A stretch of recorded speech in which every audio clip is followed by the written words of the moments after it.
What's going on, people? We are Tottenham TV here. The transfer window, European transfer window, slammed shut yesterday. We managed to keep hold of Eriksen, Toby, Vertonghen, Rose, all the players that had been rumoured to leave. Even Wanyama we managed to keep hold of. Yeah, so Poch didn't go to Madrid, Eriksen didn't go to Madrid, Toby didn't go to United, Jan didn't leave, even Wanyama didn't leave. So it's an interesting one. I wanted to wait until the European transfer window closed until we did a full review, because it was hard to judge how well we actually done until we knew the full extent. Well, shall we talk about our incomings first, and then we'll talk about the outgoings? Yeah. Our incomings, obviously, we signed Giovanni Lo Celso, Tanguy Ndombele, Jack Clark, who's gone back to Leeds on loan, and Ryan Sessegnon. So, obviously, it's our best incoming transfer window for quite a while. Yeah.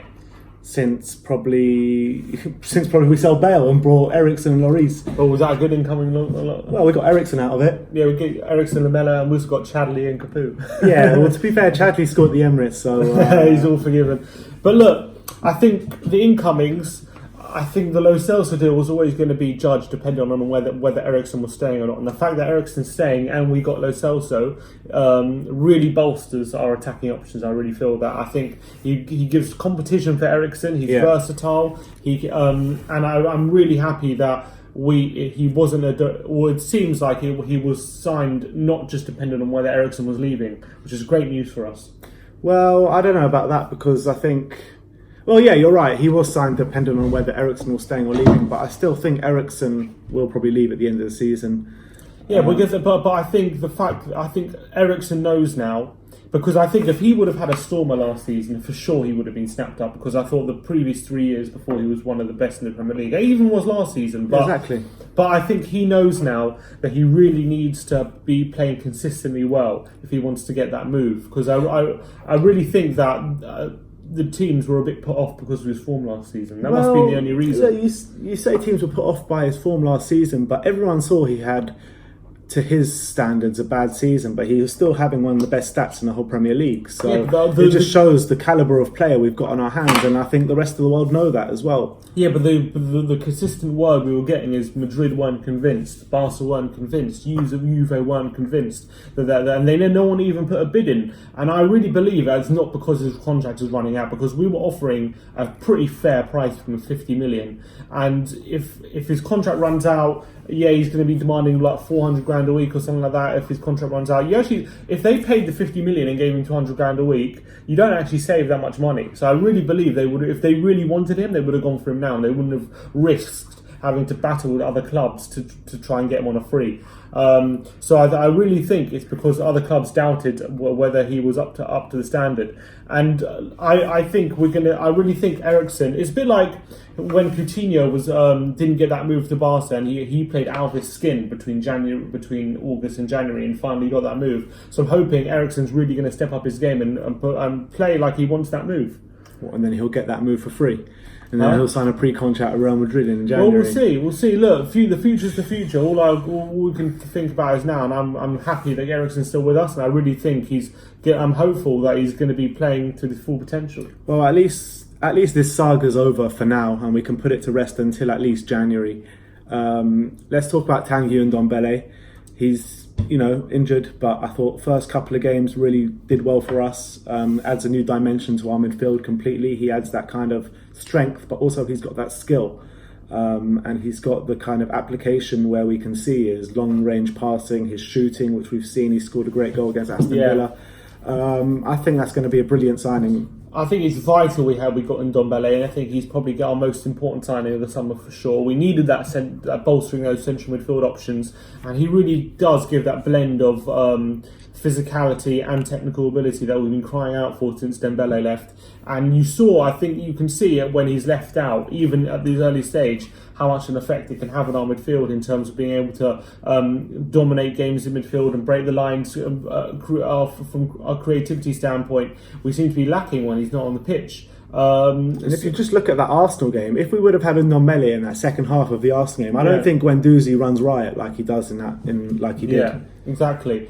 And I think the fact that now, we've got him in now, And I think it really bolsters our central midfield options greatly. And you look at our central midfield options now, it's Winks, Sissoko, plus Ndombele, and then now Wanyama stayed, Dyer stayed. You've got Lo Celso as well. Lo Celso can play in that position. Dele and Eriksen have played there before, so you got a bit of depth. Eric Dyer. Yeah, well, don't need to say too much about He's the new him Darren Anderton at the moment. Eric Dyer, yeah, literally, he is a proper sick note.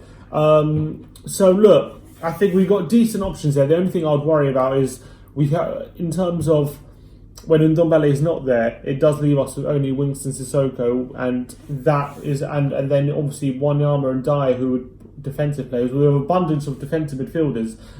We have Ndombele and Winks with the ball playing in that sense. Well, Lo Celso as well. And Lo Celso. If Lo Celso can play in that position, that's true. He's quite versatile. So I'm happy with the options we have there. And I think we've done really well from a transfer in terms of bolstering that area in this window. I mean, it was plain to be seen last season we needed strength in that midfield, you know. We basically got to a Champions League final with no midfield. I don't even know how that's possible. Yeah. We played pretty much Winks and Sissoko week in, week out, every single game. And we looked at that and we've signed 2 central midfielders and it's brilliant. Yeah.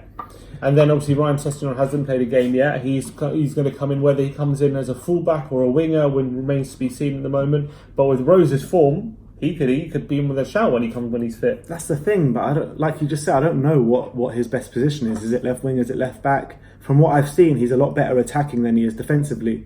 But hopefully Poch can work on his game and he can be a fullback for us, because I think that's where we're lacking. I'm excited to see him, to be honest. Yeah, and apparently he's back soon, so that's good. Yeah, after the international break, hopefully he'll be fully fit, he'll be fully integrated to the squad. But looking at our squad overall now the transfer window's shut, do you think, how do you think the squad is shaping up? Are you happy with where the squad is at the moment compared to last season? Look, I'm happy with the squad compared to last season. The one thing I would still say is the fullback positions. I've been saying it for years.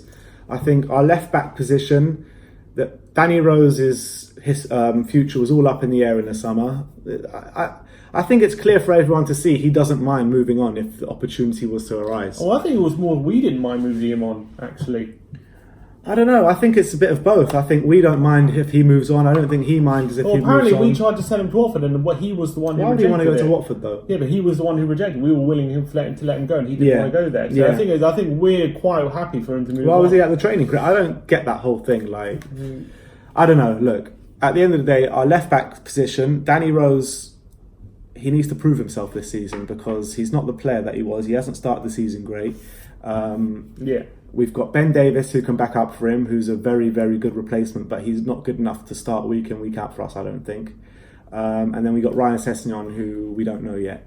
Right back position. Big problem, yeah. We got Aurier, we got Juan Foyth, and we've got Walker Peters.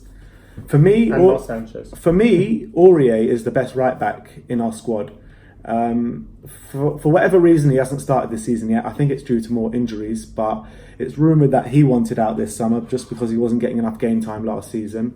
But for me, it's imperative that he starts the majority of games because everyone goes on about how Aurier is a liability and all that kind of stuff. But I think last season it showed. I know he didn't start as many games as he would have liked, but it showed every time he was called upon. I thought he did a good job. It wasn't the Aurier we saw of the season before where he was giving away rash penalties and fouling and getting sent off and stuff. I don't think we saw that Aurier last season, and I really think he deserves a chance to make that starting berth his. Oh, I think from a potential point of view, he's definitely our best right back. It's just that it's always that question mark over Aurier, whether he's going to have a lapse in concentration, whether he has a mistake in him. And I think he didn't have that lapse in concentration last year. I think he improved. I agree with you. He definitely improved. He wasn't perfect though. Obviously, no one's perfect. Dele Alli wasn't perfect. Christian Eriksen wasn't perfect. You know what I mean? Like, very true. Serge Aurier deserves that chance. He's been at the club for long enough. Okay, his first season was a bit dodgy, but I think he made up for it a bit last season. He looked a lot better, and I think he's the best right back in the squad. So not playing him is in detriment to the team. I agree with you, and I think.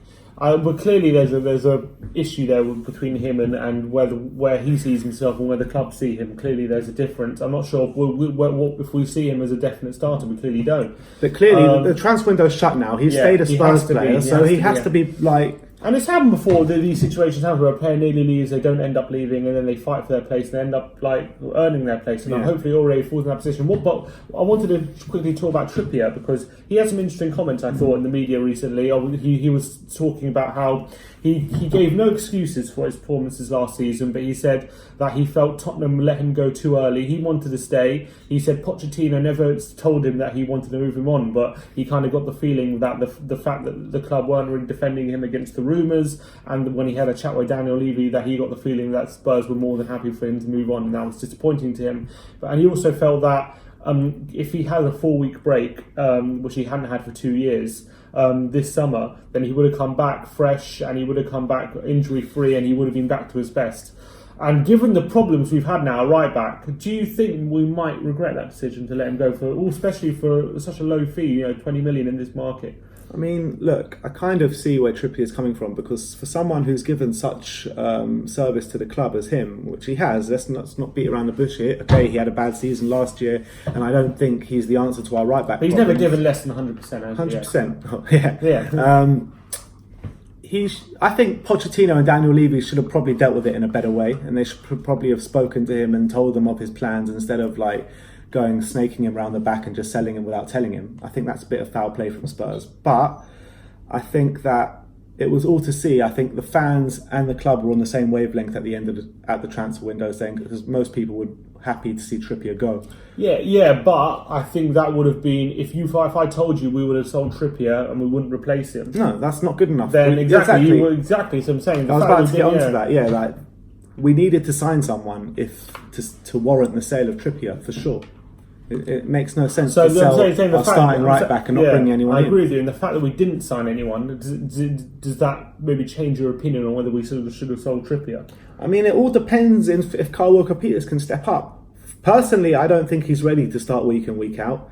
But if Poch has other ideas and Poch thinks he is, then fine. I trust in Poch's decision. But personally, I don't think Kyle Walker-Peters is ready. And because he's not ready, I think we should have signed someone. But if Poch thinks he is ready, then fine, that's fair enough. Yeah, but I think it might be a situation where we sold Trippier, and maybe Levy told Poch, look, you've got Kyle Walker-Peters there, you've got Aurier there, either you sell one of them or we're not signing someone, and maybe he's just chosen to go with what he's got. I think it's a difficult situation, because if we want a fullback, that's 50-60 million, and are we prepared to spend that on a fullback that's going to be good enough to get in the team? If we could have sold, we sold Trippier for 25 million, was it? And we could have sold Aurier for another 15-20 million or something like that. That could have bought us a proper fullback. Yeah, but no, clearly, I don't know what happened with Aurier. Either no one wanted him, or he just couldn't get a move. It's a difficult one. Because. And it's not about, we've got the money. Look, we're putting in bids like that for Dybala and stuff like that. We nearly signed Bruno Fernandes for a hefty amount. Yeah, but are we really who are we gonna sign for 50-60 million at fullback? Are we really gonna spend that money? I don't know. I feel like we won't. I feel like we're not willing to spend. We should have put that 50 million in for Wan-Bissaka. That's what we should have done. Yeah, 100%. I think that would have been a good transfer. That would have been a good move. Also, Jan Vertonghen. He's now come out in the media and said he, at the start of the season, obviously there were rumours that whether it was a contract issue or it was fitness that was keeping him out of the starting lineup. He said he wasn't unfit at all. He played in every training session in pre-season, and he never missed a training session. He played all the pre-season games, and he said he backed up Pochettino's claim that it was a tactical decision. And what do you make of that? Well, Pochettino also did talk about fitness, so it's a weird one. Why is he's backing up Poch's claim that it was a... Well, Poch said it was tactical, and he also said it was to do with fitness. I don't think Poch said that. Was just rumours from the papers. Right, I thought he said it in one of his press conferences. I don't think he actually said it, but I don't think Pochettino actually said that. Right. We didn't hear it from the horse's mouth. It was just a lot of rumours that Pochettino was making an example because Vertonghen wasn't fit, but maybe it wasn't true. But if it's tactical, it completely baffles me, and it's only one thing it could be. It's a contract. I can't see it being anything else. Like, in what world is Davinson Sanchez better than Jan Vertonghen? He's not. There's nothing to back up those claims. And the fact is, Sanchez has been costing us goals at the beginning of this season as well, which is a real disappointment, not just for us but for him as well. Because if Pochettino's entrusted him with that first team spot, if he feels like he's ready for it, then he's letting himself down, because he's really stupid lapses in concentration. And Poch also said none of these contract issues will do anything to his starting lineup.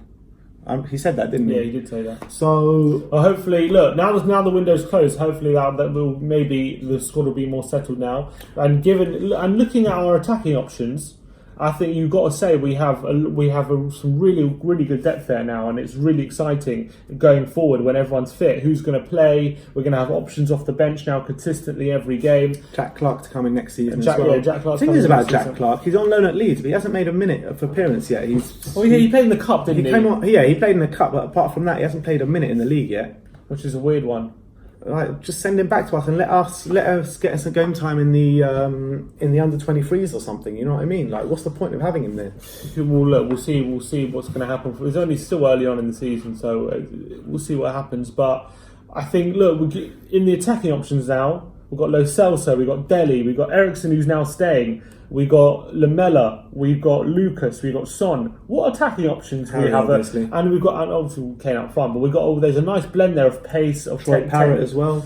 We've got a nice blend of technique, of pace, of guile, of a bit of power, a bit of tenacity, and I think it's like different options for different situations. It gives us flexibility to maybe choose our players depending on who we're playing, and it's really good. And if you take Eriksen out, if Eriksen would have left, it does look a bit weak. It does look a bit flimsy.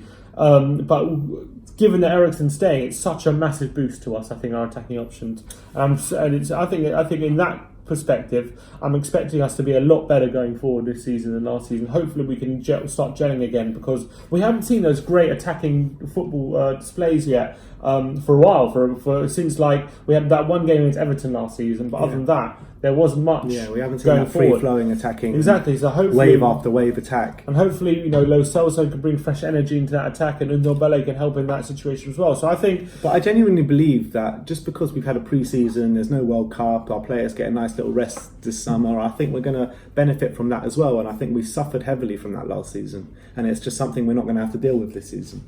Are you happy Wanyama ended up staying, or are you not bothered by it, or it's just one of those things? I mean, it's plain to see. Pochettino said it himself that Wanyama's just not the player he was. When you look back to our last season at White Hart Lane, that was our best defensive season under Pochettino, and it's no secret that was Wanyama's best season, and he was one of the best defensive mids in the season, and that was our best defensive season. And I think we've missed a player like that since he hasn't kind of got back to his full fitness or full health or whatever.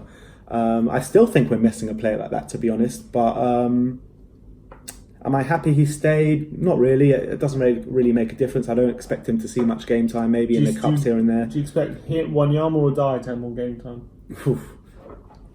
That's a good question. Probably Dyer, to be fair. Probably Dyer.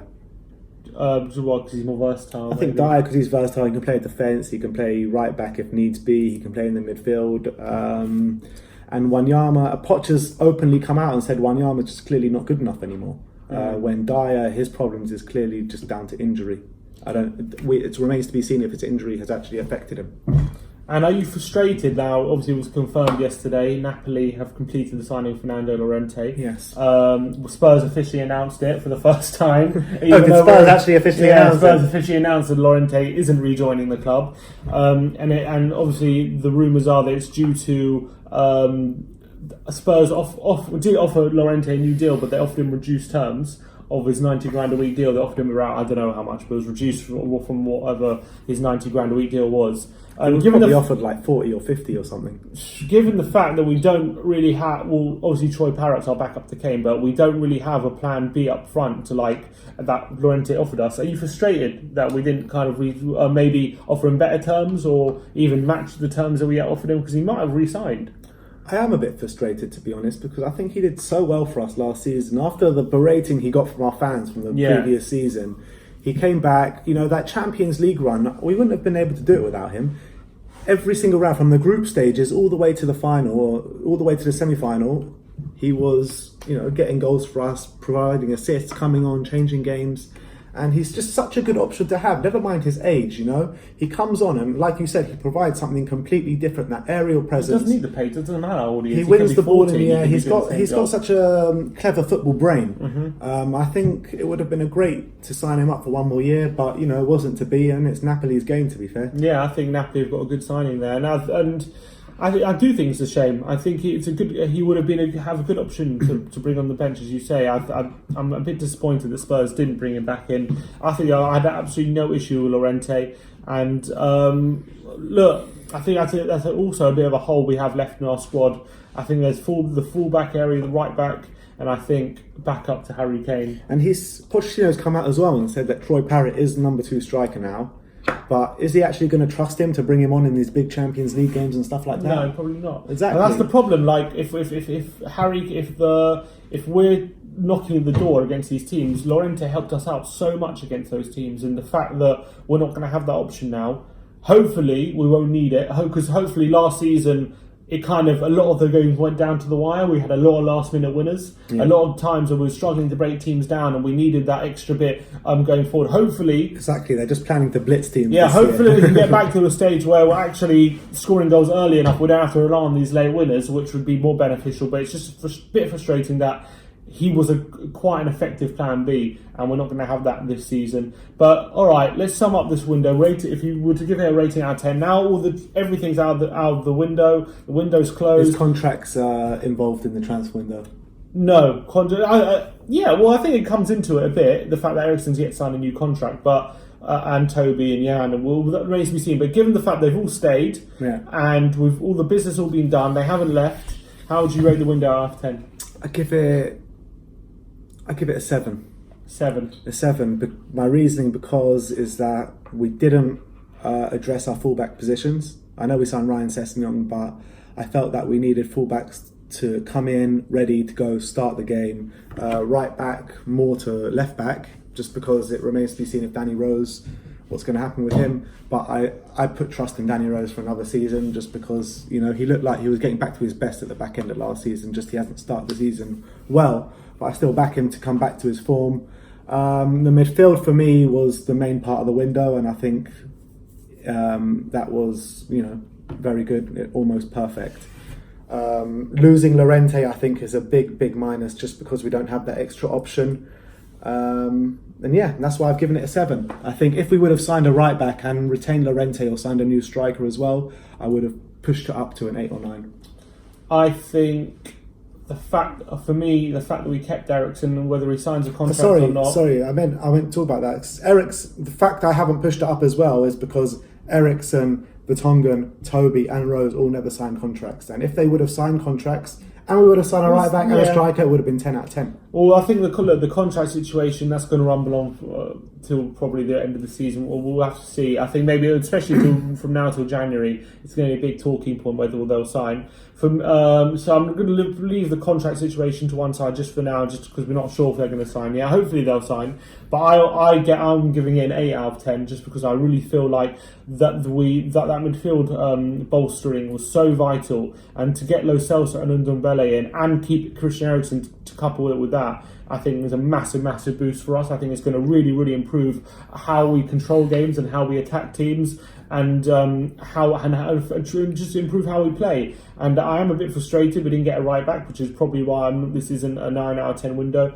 But I think we can cope with that situation. Hopefully Aurier and Walker-Peters can step up. It's not fatal. We did lose Trippier, but I still think Aurier and Kyle Walker-Peters, we can cope with them at full-back.